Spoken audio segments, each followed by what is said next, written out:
welcome back to Parsha Noach. This is Aliyah 7, the last one.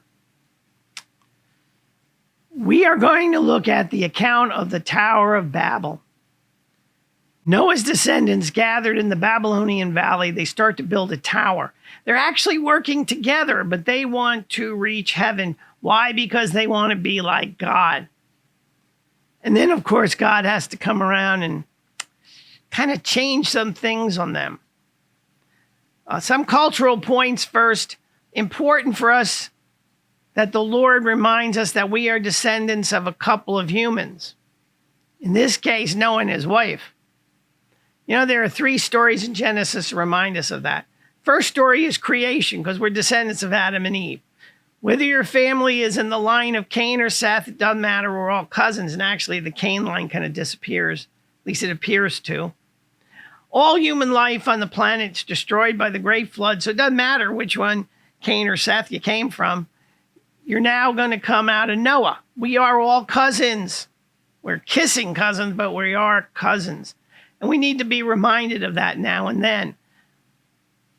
The Tower of Babel is the 3rd story of how we come together. We learn that we are descended from one family line, and the reason we're separated into different areas of the world, and the reason we have the diverse languages is because of sin. God separated us by sin. I wish we could come back together. That would be nice. As the human population grew, it had to move into new areas of the world. It is believed that the tower was built in modern-day Iraq. It is possible that civilization started in the Mesopotamian Valley, at least that's what anthropologists are telling us, and spread as shepherds needed to find land for their flocks and farmland because you have to grow food to support the human population. When people separated from one another, they would have incorporated new words and idioms into their language. And over the centuries, languages of one tribe would be different from another. That's how language gets developed. The Tower of Babel explains to us why there are so many different languages in the world.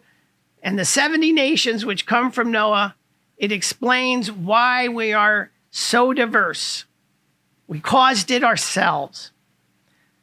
The tower was built so high that workers on the top level of the tower had a hard time communicating with those who were below them. And they didn't have Bluetooth and things like that back then. They had to shout. The tower was a place of confusion because of communication. And the people on the bottom of the tower did not know what was going on at the top, and vice versa. You know how that works. The Torah is going to talk about traveling to and from the east. In biblical days, people used the word east to mean that they were going in a direction toward light, truth, and good guidance.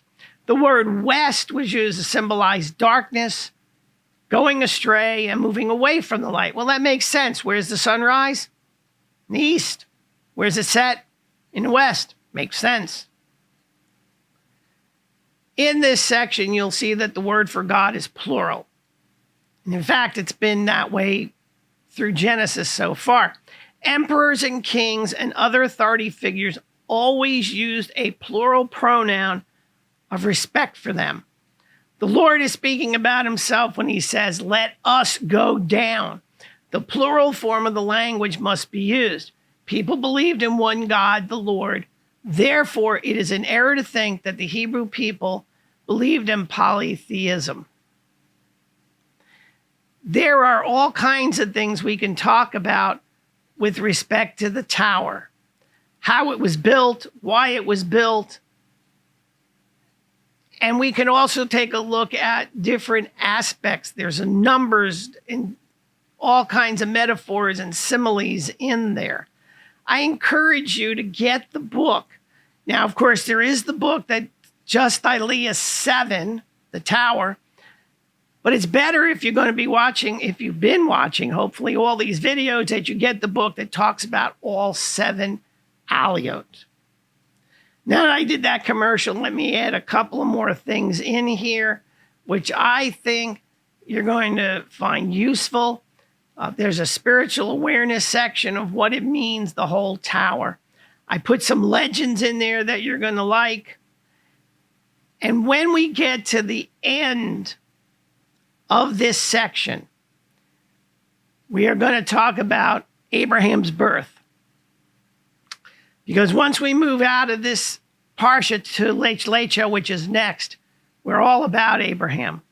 And there's an interesting legend about Abraham and a star in the east. When you read that legend, and it's in the book, if you happen to know anything about the birth of Jesus Christ, same story. This legend is an echo. Jesus, when he was born, a star appeared in the east. Jesus, also referred to as Jesus of... I think you will find that most interesting. But I'm not going to go over it here. I want you to look it up in the book. Let me close with a little bit of modern hermeneutics. Did your mother and father ever tell you not to play with fire? Well, the people in Nimrod's day were playing with fire. They determined that their wisdom and knowledge of the world was equal to the Lord. Therefore, why should they be excluded from heaven? That's the reason they built the tower. They wanted to fight the Lord for the possession of heaven. How foolish those people were. I think today there are people that think that they are smarter than God because they don't need God. They don't go to church, synagogue, anything. They never even thank God for the gifts and graces. It's an illusion that technology can become so advanced that it can challenge the Lord. It is human arrogance that believes that this is true. The best thing for Western society is a return to a belief in God and to follow his laws.